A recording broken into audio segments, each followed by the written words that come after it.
que l'Institut de l'Internet et du Multimédia du pôle Léonard de Vinci. Nous effectuons un stage de fin de première année.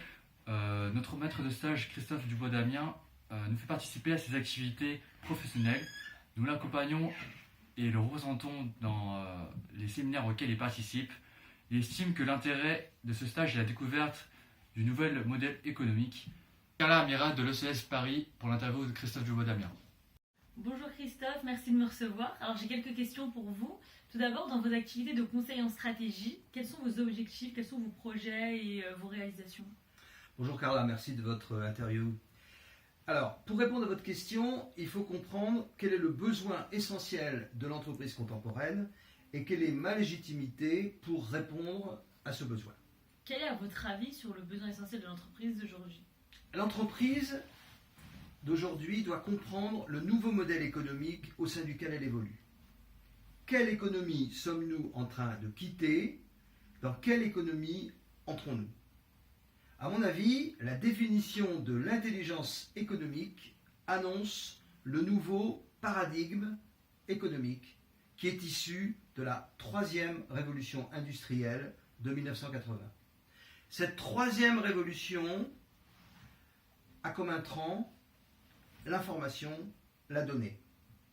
De même que dans les deux révolutions industrielles précédentes, c'est-à-dire que l'intrant de la première révolution industrielle de 1980, c'était la vapeur, et l'intrant de la deuxième révolution industrielle, c'était l'électricité, puis le pétrole.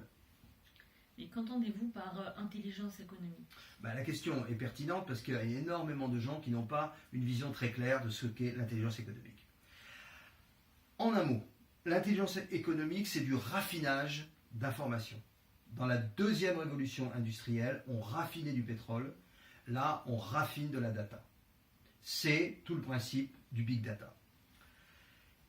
Alors, si je reviens à la définition de l'intelligence économique qui annonce le nouveau paradigme de la troisième révolution industrielle, j'estime que cette définition elle a été élaborée en France dans le cadre du référentiel de formation en février 2005 qui a été voulu par Alain Juillet, qui venait d'être nommé haut responsable à l'intelligence économique. Je précise qu'Alain Juillet a été, entre autres, un des patrons de la DGSE. Comme je suis impliqué sur le sujet de l'intelligence économique depuis 1996, j'ai appartenu à ce petit groupe de travail qui a préparé ce référentiel. Mais qu'est-ce que vous entendez par votre légitimité? Alors, quelle est ma légitimité pour répondre à ce besoin? Vous comprenez bien que c'est un besoin énorme, c'est un défi gigantesque.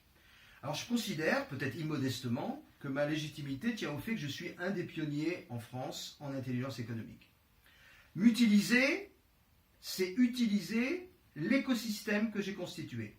Un savoir-faire, un savoir-être, un réseau. À mon avis, dans les années 90, le monde a changé. Mondialisation, financiarisation, arrivée d'Internet. Et j'ai pensé à l'époque, je vais changer mon monde. Et j'entends par mon monde, mon environnement professionnel. Je me suis donc engagé dans une démarche transversale, la mise en perspective des concepts et la fédération des hommes. J'ai eu l'occasion de créer en 1998 un cercle sur l'intelligence économique au MEDEF, Clichy, Levallois, Neuilly, sur proposition de son président de l'époque, Louis Ozer. Et ce cercle, je l'ai animé seul pendant 3 ans. Puis, avec Louis Ozer, ce président du MEDEF, nous avons fondé le cercle d'intelligence économique du MEDEF Paris et nous avons fait appel aux quelques experts du sujet de l'intelligence économique en France à l'époque. Et durant des années, j'ai coordonné ce cercle et également animé un atelier sur l'intelligence juridique. Très bien, merci beaucoup, merci d'avoir répondu à mes questions. Merci à vous de votre intérêt pour un sujet très important et vous verrez que dans votre avenir professionnel, il sera omniprésent. Merci beaucoup.